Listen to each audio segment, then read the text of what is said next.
even high school students, after their big college entrance exam, they would get their graduation gift from their parents, which is double eyelid surgery. Walking around Seoul, it's impossible to escape this culture of beauty. You can tell that beauty really matters. We told you recently how South Korea is winning the battle of Asian soft power.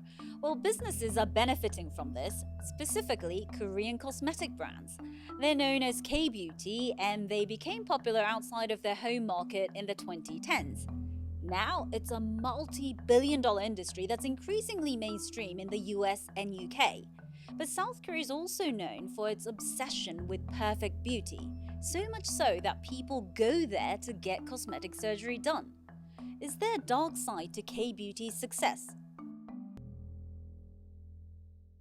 I'm Mariko in Singapore, and this is Asia Pacific from the BBC World Service. Twice a week, we bring you Asia Pacific stories, unpacked by those who know them best. Well, today I have Rachel Lee from the Asia Pacific podcast team and the BBC's Asia business correspondent Suranjana Tawari. Also, I have Mia Chen, who is a beauty influencer on the line from Melbourne in Australia. Thank you all for joining me on Asia Pacific. Mia, you are a beauty influencer. You review all sorts of cosmetic products. Tell me, what's your favorite and why? I am definitely a fan of Asian skincare because I believe in Asian culture, we heavily rely on using our skin as a representation of our social status, but also of late, especially Korean skincare has taken off with the craze of K-pop. But also, as early as I started YouTube, Korean skincare was actually pretty readily available on the market. It just wasn't, I guess, crazy until it was in the late 2020s. Obviously, with the K dramas like Squid Games and everything. I'm wondering why, K-beauty products have taken off so quickly and, have become almost mainstream in the West. Why do you think that is? I think it comes down to three key factors. One thing is I think everyone is has a lot of this economic I guess, factor in there because we're shopping wisely and there's so much information on the internet that we're actually doing more research before we're purchasing. So we're not just buying from the big brands now, we're actually talking about ingredients, talking about where it's sourced, what it does.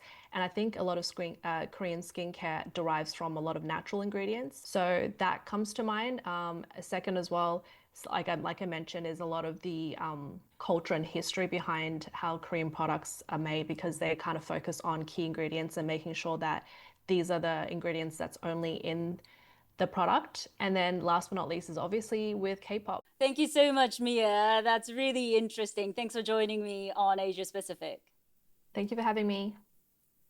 So, Sue, I remember in Japan, Korean products becoming popular, I think, in the early 2000s, but they've become almost mainstream even in the West, haven't they? So, can you tell me why you decided to look into this kind of power of K beauty? Yeah, Mariko, I mean, over the years, I've really been seeing that there's been a lot more talk around K-beauty brands, everyday skincare. Now, I grew up in the West. I grew up in the UK, but we didn't really hear about Asian brands. We knew that in Asia, skin whitening products, for example, were very big in the beauty world. But over the years, I've realized that I started seeing that Korean brands were being talked about for everyday skincare. So I started looking into it. And, you go onto any social media platform and if you type South Korean skincare, you will find videos with tens and 20s and 30 million views, on people talking about how great this skincare is well. And that's why I decided to look into it. And I traveled to South Korea. I talked to one of the biggest companies there. And I found out some really interesting things about the business model there, which is one of the main reasons why South Korean beauty, K-beauty, has become so popular around the world.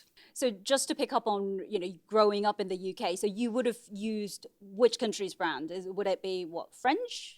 Yeah, I mean, French is one of the biggest beauty producers in the world. So yes, French brands. L'Oreal, of course, has a number of brands under its umbrella now. Then there's Estee Lauder. But One thing about all of those brands is the price point is much, much higher than Korean beauty brands. And that's something that's been really interesting. We heard earlier about the affordability of K beauty brands. And that's partly because there are around 30,000 K-beauty brands in South Korea right now. They're all competing very fiercely in a crowded market. And one of the areas they can really pick up market share is by keeping those costs down and therefore selling their products at much lower prices as well. It's incredible because I looked up how many cosmetic brands Japan has, and obviously South Korea's population is about half of Japan's, and yet I think there are about 3,000 brands in Japan, and there are 30,000 in South Korea. Rachel, you grew up with this.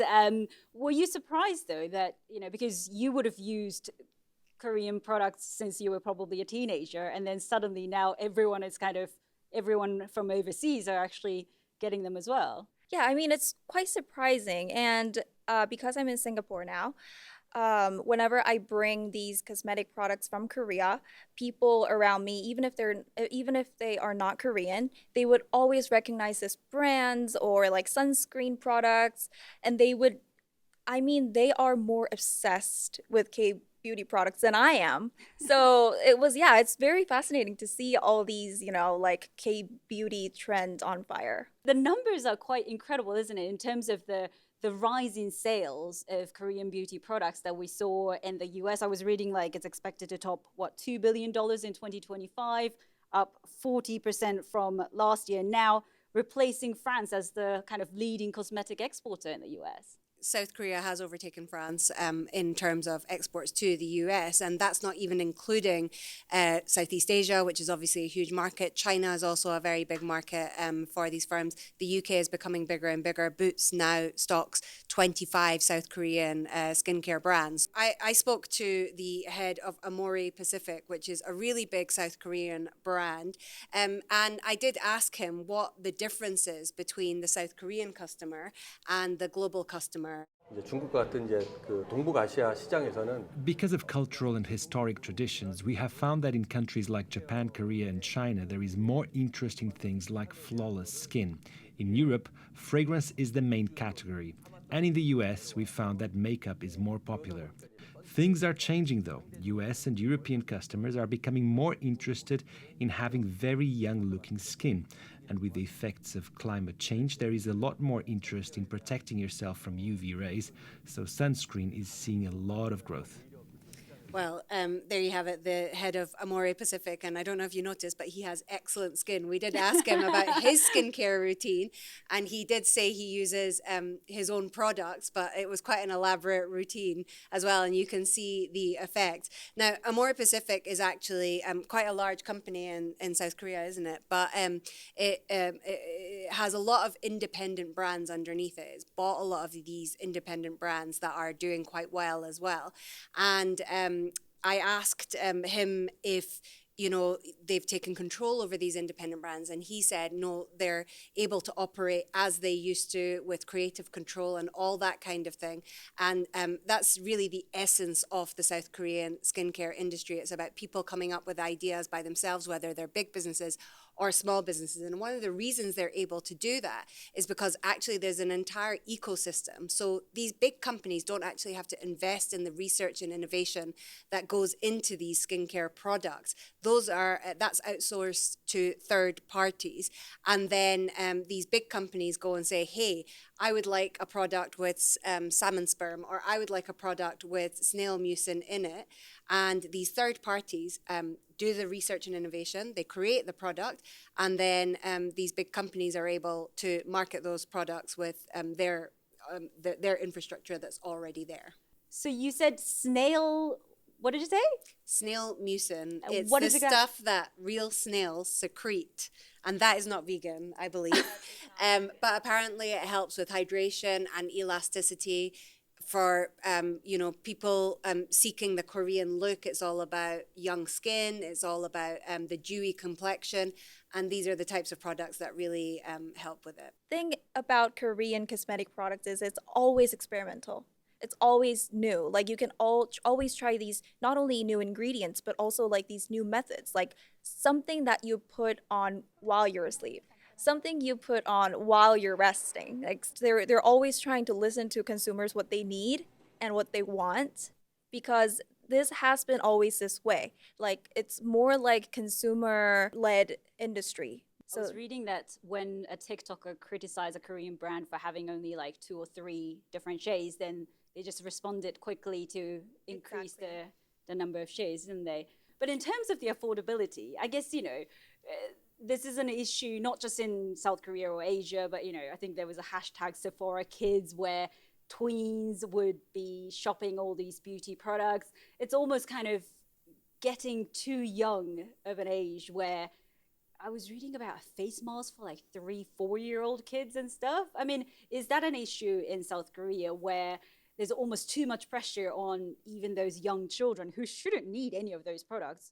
I think it all comes down to social media, to be honest. Like people, like young kids have access to these social media, and these social media videos always show this makeup tutorials, all these new products that are launched by cosmetic companies, so they want to try it out themselves, and they can try it out because it's, as you said, it's affordable. What's affordable is, it's, I think it's a double-edged sword because like affordable means that you can get it anytime you want, but the thing is anyone can get it, like even kids, right?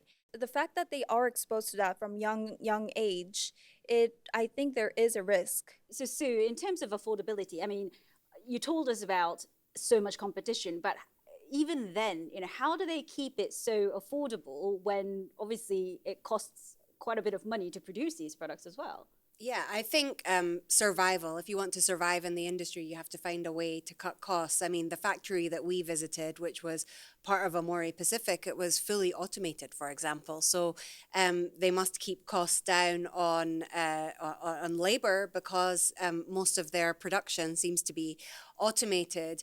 That's not to say that there are not failures in the business. Actually, I think about 8,000 brands failed last year. So Wow. that's how competitive it is. I don't think it's easy to keep those costs down, but there's a few other things that these Korean brands do as well, which is to have very simple packaging.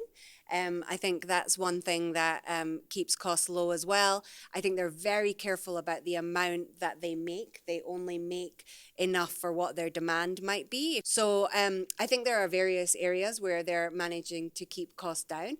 I do think it also tells a really important story about Western brands that we're used to and the kinds of margins that they must be operating in. I mean, there are creams out there, creme de la mer comes to mind, which is like 200, 300 US dollars for each pot.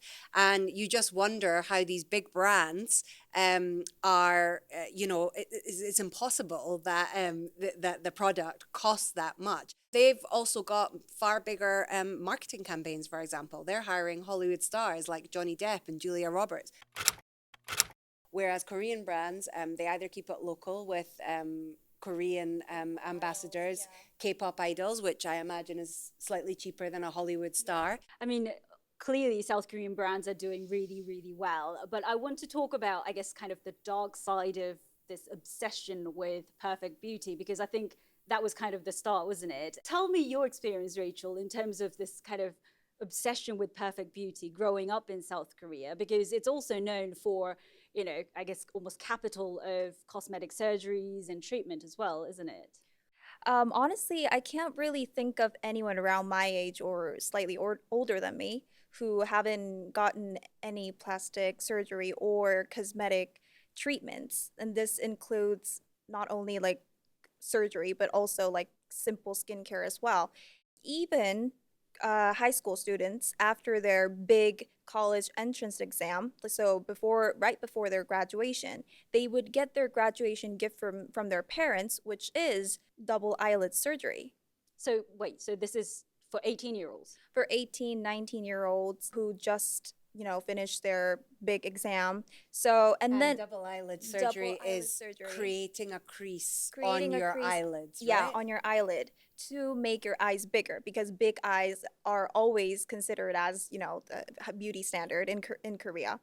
And clinics also know about this too, which is why during this post-exam season, which is around December to February, they would go on this big discount And if you show them that you were a test taker this year, then they would offer you a big discount of all these treatments, all these Wow. surgeries. So this is quite a norm in Korea. I mean, I looked up when and how this double eyelid surgery was invented, and it was by a Japanese doctor in the 19th century. Oh, And wow. double eyelids thing is a big thing in Japan as well. Was there a moment though, because was there a moment where plastic surgery went so common? Like, how did it happen?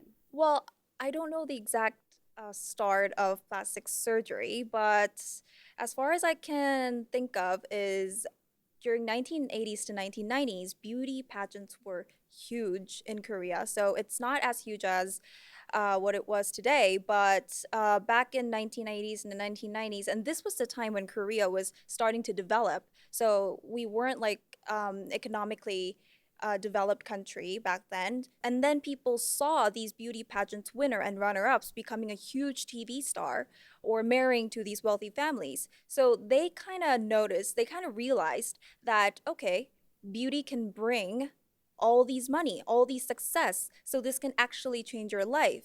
And of course, foreigners also go to South Korea to have these treatments and surgeries. And you've visited some of the clinics, haven't you? That's right. I mean, walking around Seoul, it's impossible to escape this culture of beauty. You can tell that beauty really matters, and businesses and people are really jumping on that bandwagon. And yeah, we visited one clinic that offers not, it does offer some plastic surgery, but it says mostly skin treatment. The head of that company said that they have a lot of responsibility, that sometimes people walk in with photos of celebrities and say, I want to look like this person. And they say, we need to discuss with them how invasive we get and on what level of treatment is actually needed. In all my stories, I try to find out all sides of it. I do try and be a bit skeptical and find out the other side of it. And I do think there is a big push, quite a concerning push to especially try and get young people hooked on skincare when it might not be necessary. It's making me wonder, say if you are a rare person in South Korea who chooses not to have any of these surgeries, any of the treatments. I mean, critics could argue that this is almost, lookism enforced by, possible discrimination on those who choose not to go through these things. I think this also comes down to fear of missing out, FOMO, because you feel like even though you don't have like specific dissatisfaction on your face, you just feel like you need to do something on your face at a certain age because a lot of people around you are doing it. I think this is why it's really hard to get rid of these Asia's beauty obsession. But I think things are a bit changing. I think it all started from COVID because during COVID we had to wear this face mask, and if you wear a face mask, you can't it doesn't really have a point of wearing a makeup, right? So people started to wear less makeup or no makeup at all when they were going to work, when they're going to school. So starting from that, people started to it became like a choice. Before then, it was like if you're not wearing any makeup to work, they would be like, "Oh, why are you not wearing a makeup today? Like, is something going on?" But then, like after COVID, people started to like choose if they don't want to wear makeup, they wouldn't wear it at all. And then people started to realize and people started to be aware that okay, if you mention about people's makeup and if you mention about people's looks, it could be quite, rude Mm. and they would be offended by that. So the fact that people are more aware of this, I think it shows that this is a small step to dismantle this whole thing. Do you think it's going to get dismantled though? Because I think, you were talking about like double eyelids and, big eyes being kind of the standard of beauty in East Asia. Also, in Japan at least, you open a magazine and it actually tells you what face shape your face should be, all that kind of stuff. And like Oh, long yeah. eyelashes, it's kind of like trying to look a Barbie doll idea. Yeah, I can relate to that. um, I mean, it's going to be really, really hard and it's going to take a long time. And I think this also has to do with affordability again, like skin treatments and all these cosmetic treatments are quite cheap in Korea. And I'm talking about these Botox or like lip fillers. It's not gonna it's just a few jabs, right? So it doesn't take long. And sometimes if you get a discount, it's gonna cost you less than $50. So it's very, very cheap. Even college students can save up their money by doing part-time job or like getting allowance, and then they would just go to one of these clinics in Seoul, which is really easy to see on the streets, and then they would pay for it, and then it's going to take like 5 to 10 minutes to get all these like injections, and then boom, you're out. So Actually, a while ago, there was an American girl who'd gone to Korea for some sort of eye surgery, and she ended up going blind. And she posted about it, and she said, the clinics just said, put their hands up, and said, we've got nothing to do with it. You signed a disclaimer type thing. I also asked the clinic that I visited about these types of things, and they said that the regulation is actually really strict in Korea. So it's very unusual for these types of things, but there are bad actors everywhere, and maybe that clinic was fake or it didn't fill the rules. But again, they seem to say that the industry feels it has a responsibility. I've learned so much today, and I'm going to come to you for beauty advice. We'll leave it there. Saranjana and Rachel, thank you so much. You've been watching Asia Pacific from the BBC World Service with me, Mariko Ooi, in Singapore. If you have any questions or thoughts on what we've covered in this episode or any other stories from the region, do leave us a comment below and click like and subscribe so you never miss an episode. But for now, thank you for watching and see you next time.